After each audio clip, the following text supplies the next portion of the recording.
As a candidate, Donald Trump repeatedly promised that rural America, which he dubbed Trump country, would improve under his presidency. But is that really the case? This is the check-in.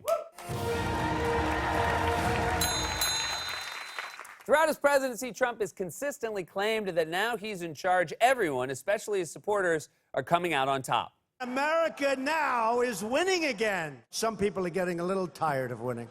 The people of Missouri are going to go to your governor and they're going to say, Governor, please go see the president. We can't stand winning so much. We are going to keep on winning. We're going to win so much. You're going to get so tired of winning. You're so tired. I'll give him credit for one thing. He doesn't overwhelm you with details. Also, I don't think he gets how winning works. You don't get tired of it. I've never heard a New England Patriots fan burning his Tom Brady jersey and moving to Cleveland. Enough's enough, Brady. I got January plans. Trump loves to say that thanks to his presidency, farmers, coal miners, and residents of red states are back. But in November, the Washington Post asked the question, is Trump country really better off under Trump? And their answer was no. It's falling further behind. And there's no better example of that than West Virginia. You might remember that when Trump visited West Virginia in 2016, he made all kinds of impossible promises and even pretended to be a coal miner. Y'all put it on, right?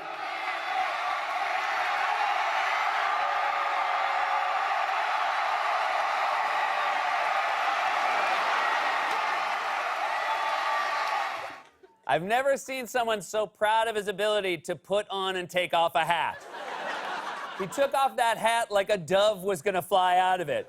Ta-da! Also, whoever picked his hard hat size did not take into account Trump's giant ego. No, I know next to nothing about coal mining, but I'm pretty sure that's not how you do it.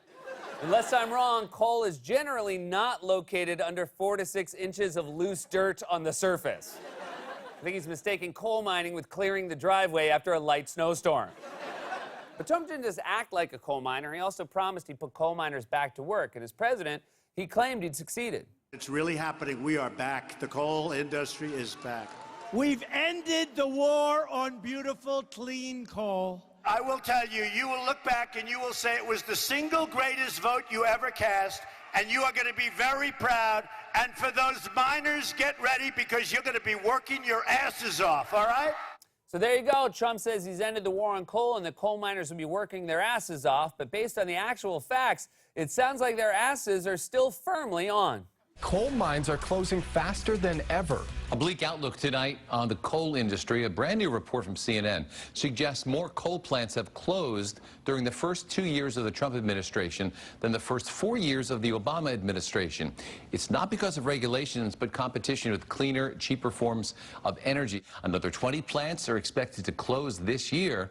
In fairness, it isn't Trump's fault that the mines are closing. It's just the march of time. It's the same reason it's hard to find work as an abacus operator. And instead of facing the reality that coal plants are closing faster under his presidency than they did under Obama's, Trump keeps insulting coal miners by insisting that they're incapable of doing anything other than dig for coal. Remember, I was here just before the election, and I brought a couple of guys into a room, and I said, fellas, supposing we teach you a new skill. Supposing we teach you, like, how to make little widgets or gadgets or gadgets or dee-dee. These are big, strong coal miners. They said, sir, we want to dig coal. I said, I agree with you. I agree. Well, maybe they would have answered differently if you had said, we'd like to train you to transition to another field of energy development that's cleaner and safer with better long-term prospects, instead of, do you fellas want to make widgets or gadgets?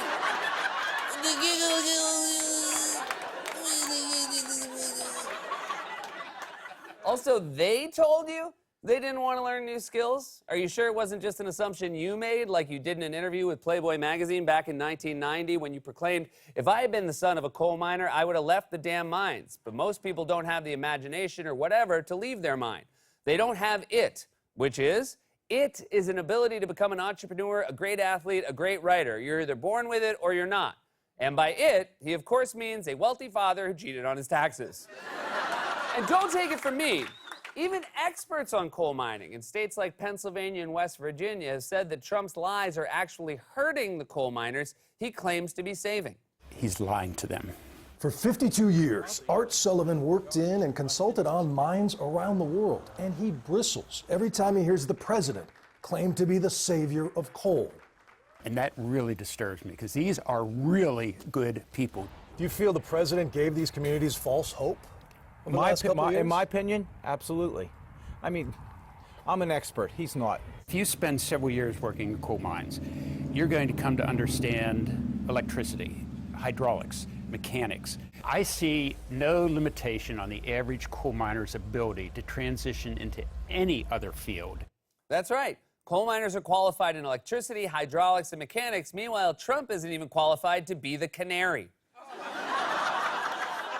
So Trump promised that cutting regulations on power plants would help bring back jobs in rural America. He also promised that cutting those regulations would not impact the quality of the air and water. We want a clean environment. We want a strong, beautiful, clean environment. I want clean air. I want crystal clean water. And we've got it.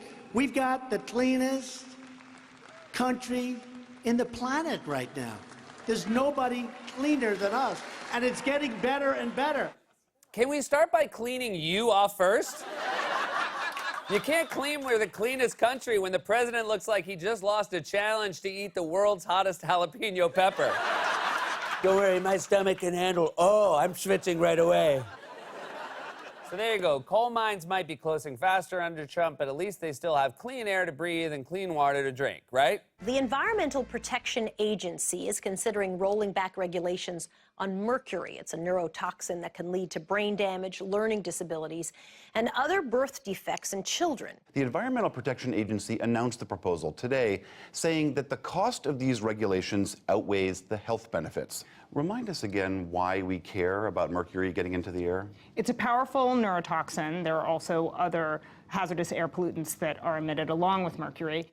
Now, you might have expected Trump to neglect the blue states that didn't vote for him. I wouldn't be surprised if he started dumping mercury over New York out of Air Force One.